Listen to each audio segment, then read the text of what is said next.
Boa tarde, vamos a mais um vídeo sobre teologia, a prática da espiritualidade pessoal, a prática da espiritualidade individual.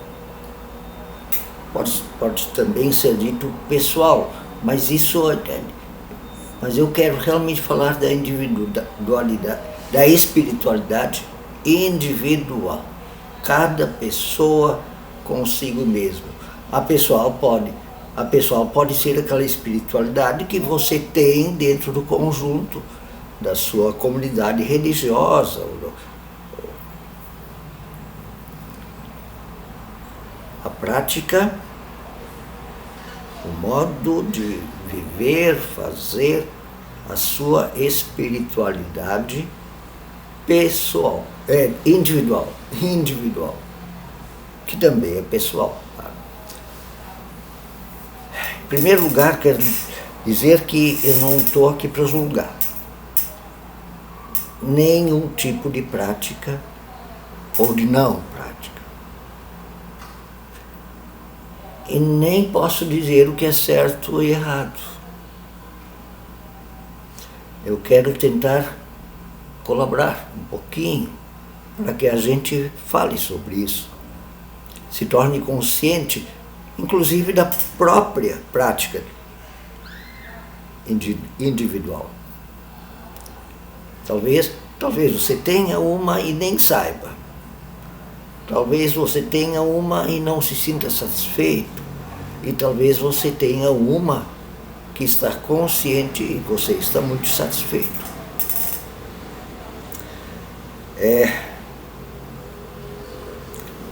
A prática da espiritualidade individual, a prática da espiritualidade,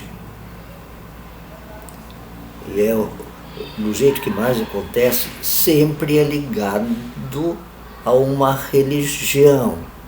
Então, tal religião, a espiritualidade é assim, é assado. Mas existe uma discussão muito boa se a espiritualidade não faz parte até das pessoas não religiosas, ou de muitas pessoas não religiosas. A espiritualidade de pessoas que são conscientemente ateias. Elas não têm uma divindade, elas não têm uma religião, mas elas têm uma espiritualidade. Elas têm valores de espiritualidade, de compromissos com a vida, com a profundidade da vida. A vida de todos, de todas, inclusive da natureza, a espiritualidade dos ateus não religiosos e a espiritualidade de cada religião, e dentro de cada religião as suas tendências, as suas teologias. Um dia eu vou fazer um pouquinho da prática da espiritualidade, um vídeo sobre a prática da espiritualidade por religiões. Mas aqui é a espiritualidade individual em geral. Também nas diferentes religiões. O que eu mais conheço é a cristã, então vou falar mais dela. Mas a cristã, a igreja cristã, ela é dividida em confissões, as confessionalidades, né? Católica, luterana, batista, Assembleia de Deus, metodistas. E esses grupos têm uma determinada teologia, em que colocam ênfase em certas coisas, E dentro de cada uma dessas confissões cristãs, eu sei que há divisões no budismo, no islamismo, sim.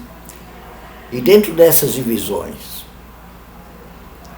de confissões, dentro de cada confissão, dentro de cada igreja, vamos dizer, existem também divisões teológicas. E cada uma delas também tem maneiras mais ou menos também diferentes dentro dessas divisões, dentro das igrejas, dentro da religião cristã.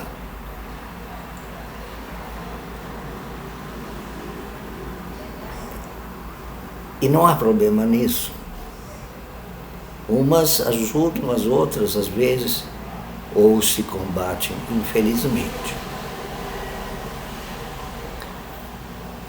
A espiritualidade vem, sim, desta interpretação teológica da sua religião, interpretação teológica e filosófica do mundo, de si mesmo, da existência.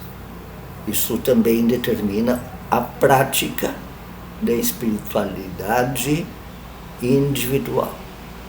Como cada um vê o mundo, como cada um acha que deve agir, como cada um age.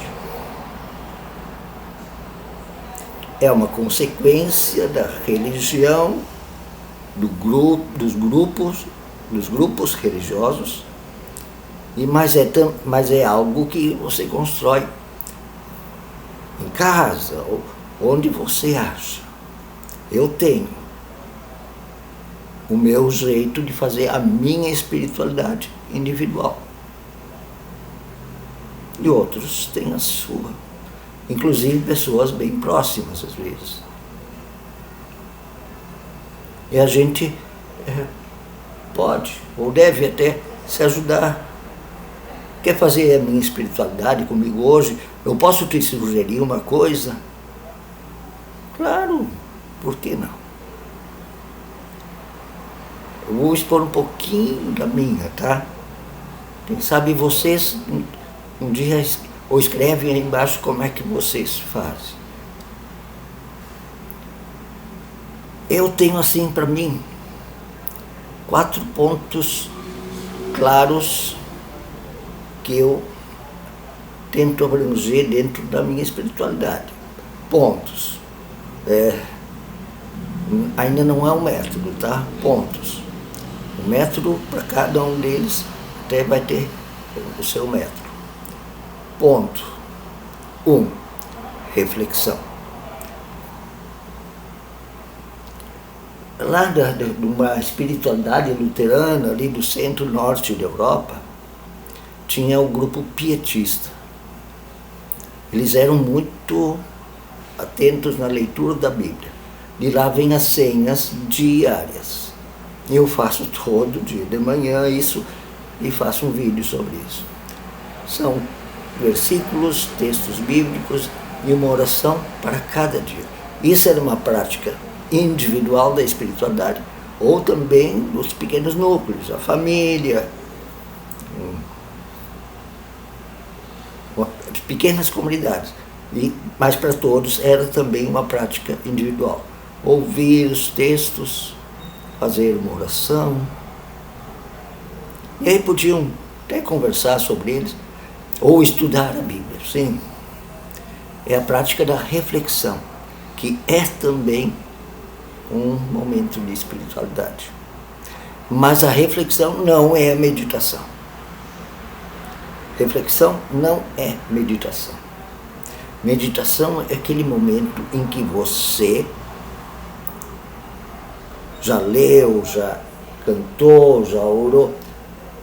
É aquele momento em que você fica sozinho para pensar no todo da revelação da sua fé.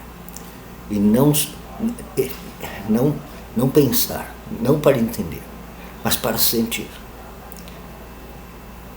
É o momento da meditação. Não é para pensar, não é para ler, não é para entender. Meditação é meditação budista. Eu gosto disso.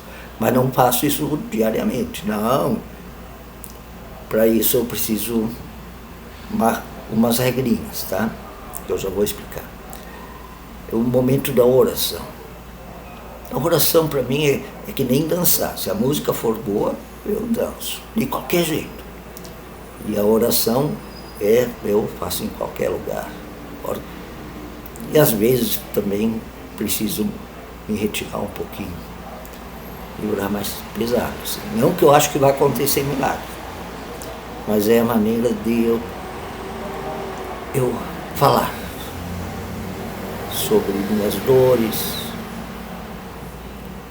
E tem um momento, minhas dores e as dores dos outros. E tem um momento também do louvor, eu acho, em que eu esparramo meu amor, minha felicidade, minha alegria. E isso também não tem muito lugar. Né? Claro que quando é na comunidade, esses lugares estão mais marcadinhos assim. Na comunidade cristã não tem quase meditação. O cristão, principalmente, muito mesmo o luterano, não tem lugar para meditação. Só se pensa, canta, ora, senta e levanta e vai embora. O louvor é aquela coisa bem contida. Tá, mas isso na minha espiritualidade pessoal, individual. Reflexão, meditação, uma coisa diferente. Oração, que eu não tenho horário, nenhuma posição. E louvor, que acontece até numa festa, em que eu danço, solto. E eu tenho, para cada um desses momentos, reflexão, meditação, oração e louvor, eu tenho regras. Uma regra ambiental. Na reflexão, eu tenho até uma cadeira para sentar, que fica mais alta, aproxima a luz, para poder ler. Reflexão, usar a cabeça. Aprender, pensar, criar. Meditação, eu preparo o ambiente. Eu tenho um lugar, eu desligo tudo dentro de casa, fecho as janelas para não ter som, encosto os dedos, fico em uma posição um pouquinho mais fechada. Eu não consigo meditar deitado numa grama, isso é para mim não. Aí é pensar, é outra coisa. A meditação, aí eu vou fundo. Tudo em silêncio. Luzes. Não no escuro, mas na penumbra. Silêncio. Eu não penso. Eu deixo. Para sentir. Mas pode acontecer, por exemplo, olhando para uma cruz, por exemplo. Eu tenho. Oração. Qualquer lugar. Eu estou dentro do ônibus, vejo uma criança miserável, pobre. Vejo uma pessoa sendo maltratada. Meu Deus. Eu não tenho horário, mas posso também usar horários fixos de noite. Posso. Mas eu não tenho isso como regra. Então, nas outras duas eu tive regras ambientais, regras intelectuais, regras emocionais. E no louvor também não tem regra, não. Se o grupo está alegre comigo, eu vou junto. E existe uma espiritualidade onde que é diária, é assim, é normal, é de segundo em segundo. Não existe mais profano no mundo. Eu já conheci pessoas assim, é muito interessante. Elas são fascinantes. Tudo que elas fazem, veem, tocam, está carregado de espiritualidade. Contribuam com a opinião de vocês e com mais impressões. Uma boa tarde.